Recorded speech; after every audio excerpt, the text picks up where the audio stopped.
Alright, so we're checking out the ACTBEST Apex. This is an electric mountain bike, and the big battery here kind of gives it away that this is an electric bike.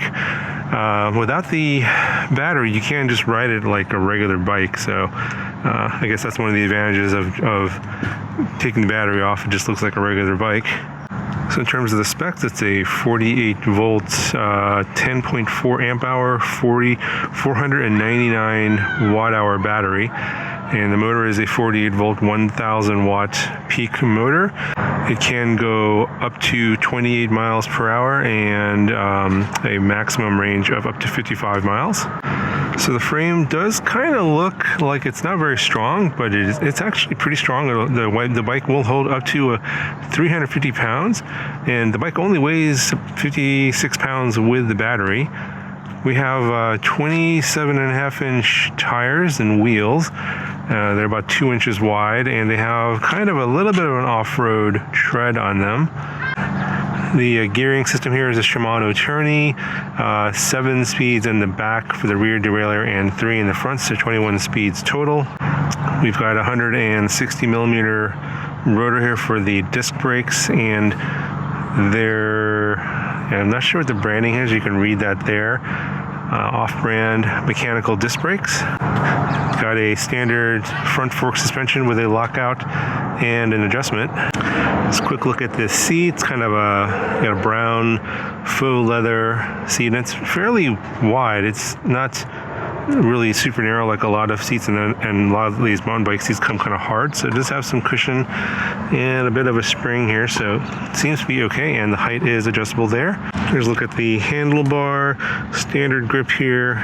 This is the shifter for the front derailleur, and here is the bike computer, power level, assist level here, plus and minus on the power levels there. So there's 5 levels of pedal assist. Got your odometer and speedometer, and then under here is a little port, a flap for a USB port, so you can plug in your accessories like want to charge a phone. This phone here is not included. I'm gonna use that for the GPS speed test. Got a bell here, and then you have the 7-speed derailleur or shifter for the rear derailleur in the back, and then pretty generic standard brake levers here in the front on each side. Cable management's pretty standard for this price point. It's coming in around $300, so can't expect a whole lot, but it'll work. It keeps cables out of the way. And you got a front reflector here and a rear one under the seat, and you got a front headlight. No rear brake light. Go ahead and turn on the headlight. I think hold down the plus button, and you see the headlight on there, and you can see how it's turned on, but it's the middle of the day right now, so not really showing up that well. Anyway, let's go ahead and take it for a ride. We'll do a speed test first, and then we'll ride around, and I'll give you my conclusions at the end of the video. Okay, so starting off in pedal assist level 1.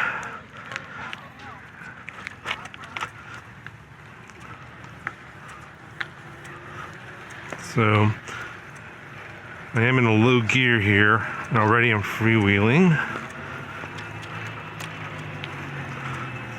Bump up the gear here, and it's about 9 miles an hour. Probably could go faster if I pedaled harder, but I just want to kind of do the minimum here, see how much speed we can get out of the motor. And it looks like 9 miles an hour is the most in level 1. Let's go level 2. Yeah, I'm already freewheeling, so yes, it has a cadence sensor, to be totally expected for this price point. 13 miles an hour in level 2. I'm just reading off speeds on the GPS. It's about 13.5 on the bike computer, so the bike computer is a little bit higher, but there's no tenths of a mile on my GPS app. Let's go to level 3. Alright, speeding up.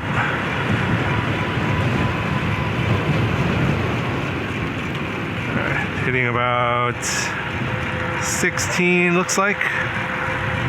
A little over 16 on the bike computer, 16.5.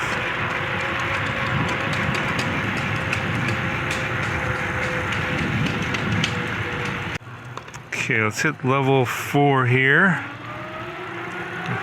Definitely freewheeling again.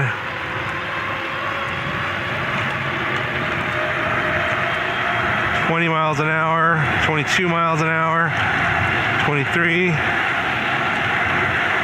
right, topping out at about 23 miles an hour in level 4. So let's see if we can hit that 28 miles an hour in level 5 here.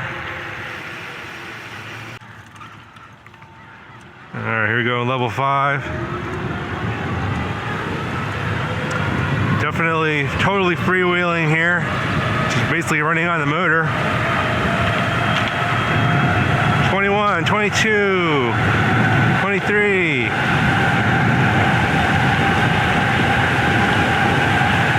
24, 25. Woo. All right. Looks like that's the max there, 25 miles an hour. Pedal assist level 5. I'm going to take it all the way to level 1 here. And let's slow it all down here. And then we're going to do a throttle test. I think it gives full power no matter what the pedal assist level is, but nope, I'm wrong. It looks like it's probably going to match what I got when I was pedaling. So yeah, we're at 9 miles an hour on level 1. I'll bump it up to level 2.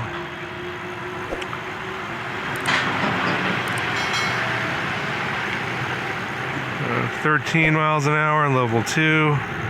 Let's go turn around here. All right, here we go, level 3. Throttle only, no pedaling. 16, 17, 18, 17. All right, so about 17, 18 miles an hour, level 3, on throttle only. Okay, let's go to level 4, throttle only. Should hit 20 something. Yeah, 20 on level 3 or level 4. We're going level 5, throttle only. All right, 23, 24. 25, 26, 27 on the bike computer, 26 on the GPS, 27 on the GPS. Woo! All right, it's pretty fast. Surprised that I was able to get that fast on throttle only.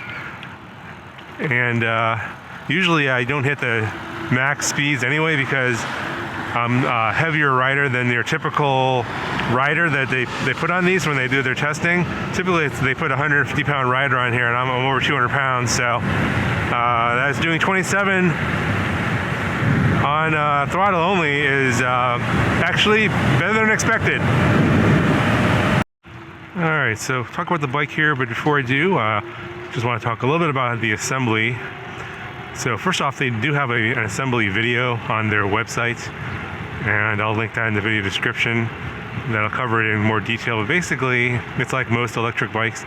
You got to put on the handlebar, which is loose, just attach that, and the front wheel, got to attach that as well. Put in the seat, and that's pretty much it. Yeah, I think that's pretty much it. And of course the pedals, that's without saying. I put those in.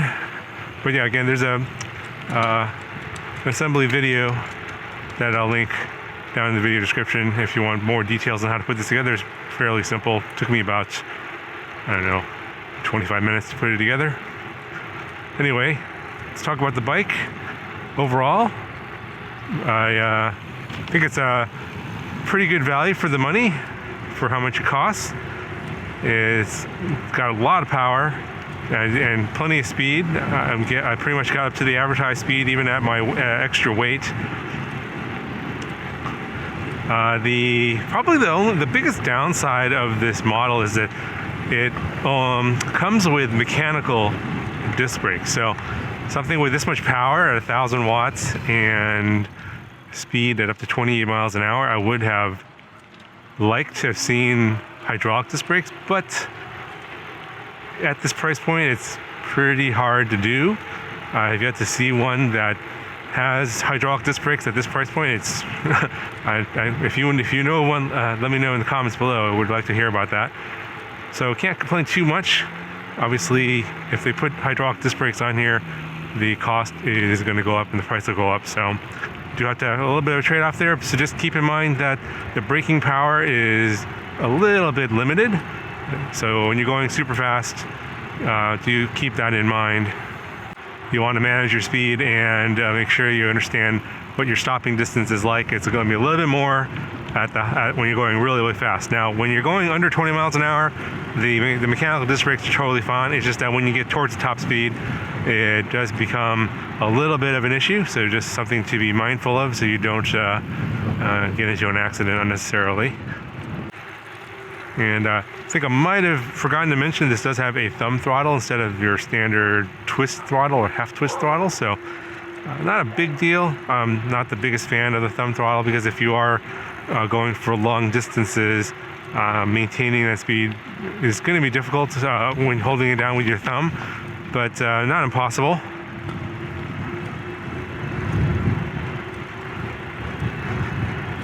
And I don't believe this bike computer has cruise control.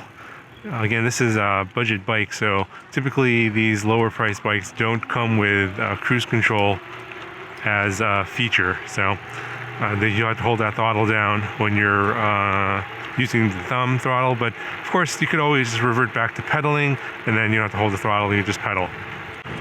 So in terms of comfort, this is a mountain bike and not like one of your like beach cruisers, obviously with huge seats and lots of suspension. So keep that in mind. If you're looking for a mountain bike, I'd say it's right in line with a lot of other models that are similar.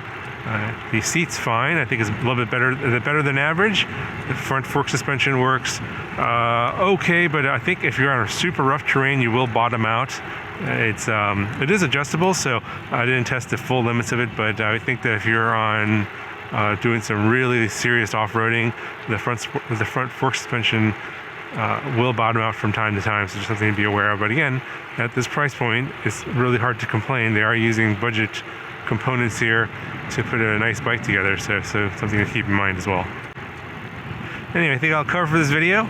If you guys want to check this bike out, it'll be linked down in the video description. And again, there might be a coupon code down there as well, so depending on when you watch this video, it could be on promotion or it might not be. And if it's not, then check back later. If they send me a coupon code, I'll put one down there in the video description. All right, that'll do it for this one. I'll talk to you guys in the next video.